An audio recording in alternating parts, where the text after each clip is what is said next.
SC/ST ನಮ್ಮ ಮುಖಂಡರಾದಂಥ ವೆಂಕಟರಮಣಪ್ಪನವರೇ, ಮಾಜಿ ಅಧ್ಯಕ್ಷ ಅಂತ ವೆಂಕಟರಮಣಪ್ಪನವರೇ, ಇನ್ನು ಹೇಳಿ ದಯವಿಟ್ಟು ಹೆಸರುಗಳು ಎಲ್ಲ ಆಯ್ತಾ, ಮಾಜಿ ಅಧ್ಯಕ್ಷರೇ ರೇವಣ್ಣವರೇ, ಮತ್ತೆ ರಾಮಣ್ಣವರೇ, ಯಾಮಣ್ಣವರೇ, ಮತ್ತೆ ದಯವಿಟ್ಟು ಎಮ್ನಳ್ಳಿ ಕೃಷ್ಣಪ್ಪನವರೇ, ಮತ್ತೆ ಎಲ್ಲ ದಯವಿಟ್ಟು ವೇದಿಕೆ ಮೇಲೆ ಆಸೀನರಾಗಿರ್ತಕ್ಕಂತಹ ಎಲ್ಲ ಮುಖಂಡರೇ ದಯವಿಟ್ಟು ಅನ್ಯತಾ ಭಾವಿಸ್ಬೇಡ್ರಿ. ಮತ್ತು ಗ್ರಾಜ್ಯುಯೇಟ್ ಸೆಲ್ನ ಅಧ್ಯಕ್ಷರಂತ ಸುಧೀರ್ ಅವರೇ ಹಾಗೂ ವೇದಿಕೆ ಮುಂಭಾಗದಲ್ಲಿ ಆಸೀನರಾಗಿರ್ತಕ್ಕಂತಹ ಎಲ್ಲ ಕಾರ್ಯಕರ್ತರೇ ಮತ್ತು ಮುಖಂಡರೇ ದಯವಿಟ್ಟು ಅನ್ಯತಾ ಭಾವಿಸ್ಬೇಡ್ರಿ. ಹೆಸರುಗಳು ಅದು ಉಳಿಸ್ಕೊಳ್ಳೋದನ್ನ ಟೈಮ್ ಉಳಿಸ್ಕೊಳ್ಳೋದು ಬೇರೆಯವ್ರಿಗೆ ಮಾತಾಡೋದಕ್ಕೊಂದು ಅವಕಾಶ ಆಗುತ್ತೆ ಅನ್ನೋ ಕಾರಣಕ್ಕೆ ಎಲ್ಲ ಹೆಸರು ಹೇಳೋದು ಕಷ್ಟ ಆಗ್ತದೆ. ಎಲ್ಲ ನೀವು ತುಂಬ ಒಳ್ಳೆ ಕೆಲಸ ಮಾಡುವಂಥ ಮುಖಂಡರು ಇದ್ದೀರಿ, ದಯವಿಟ್ಟು ಕ್ಷಮಿಸಿ. ಮತ್ತು ಎಲ್ಲ ಪತ್ರಕರ್ತ ಮಿತ್ರರೇ, ಇವತ್ತು ನಮ್ಮ ಕೋಲಾರ ಜಿಲ್ಲೆಗೆ ಸಂಬಂಧಪಟ್ಟಂಗೆ ಮುಳಬಾಗಿಲು ವಿಧಾನಸಭಾ ಕ್ಷೇತ್ರಕ್ಕೆ ಎಲ್ಲ ಮುಖಂಡರು ಬಂದಿದ್ದಾರೆ, ಬೆಂಗಳೂರು ಮತ್ತು ದೆಹಲಿಯಿಂದ ಬಂದಿದ್ದಾರೆ.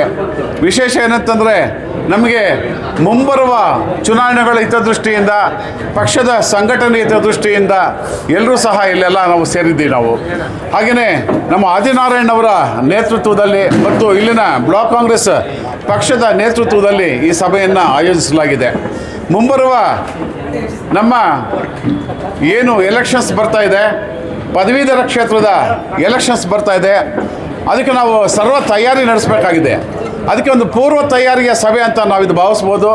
ಜೊತೆಗೆ ಸಂಘಟನೆಯ ದೃಷ್ಟಿಯಿಂದ ನಾವು ಇದನ್ನು ಒಂದು ಹೆಚ್ಚಿನ ಮಟ್ಟಿಗೆ ನಮ್ಮ ಕಾಂಗ್ರೆಸ್ ಬೆಳವಣಿಗೆ ಆಗಬೇಕು.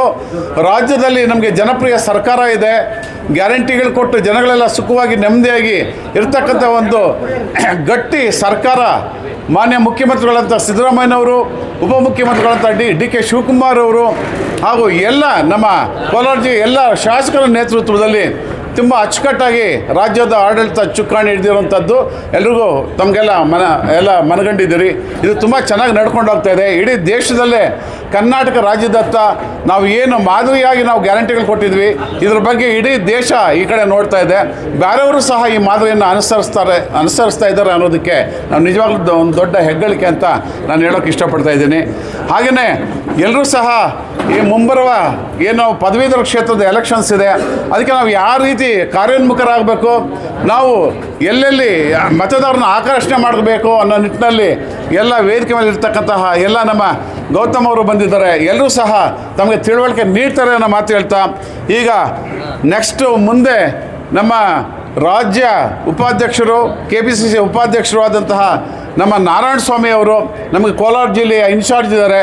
ಅವರು ತುಂಬ ವರ್ಷಗಳಿಂದ ಸುಮಾರು 2023 ಎಲೆಕ್ಷನ್ಸ್ ಏನಿದೆ ಅದಕ್ಕೆ ಮೊದಲಿಂದನೂ ಸಹ ಇಲ್ಲಿ ತುಂಬ ಚೆನ್ನಾಗಿ ಕೋಲಾರ ಜಿಲ್ಲೆಯಲ್ಲಿ ಕೆಲಸ ಮಾಡ್ಕೊಂಡು ಹೋಗ್ತಾ ಇದ್ದಾರೆ. ಈ ಪಕ್ಷ ಸಂಘಟನೆ ಇತ್ತ ಇಲ್ಲಿ ಹೆಚ್ಚಿನ ಸಂಖ್ಯೆಯ ಸೀಟುಗಳು ಬರಬೇಕಂತಂದರೆ ಅವರೂ ಕಾರಣ ಅನ್ನೋ ಮಾತು ಹೇಳ್ತಾ, ಅವರು ಮುಂದಿನ ವಿಚಾರಗಳನ್ನ ಅವ್ರು ಹೇಳಬೇಕು ಅಂತ ಹೇಳ್ಬಿಟ್ಟು ಅವ್ರಿಗೆ ನಾನು ಮೈಕನ್ನು ಹಸ್ತಾಂತರ ಮಾಡ್ತಾಯಿದ್ದೀನಿ. ನಮಸ್ಕಾರ.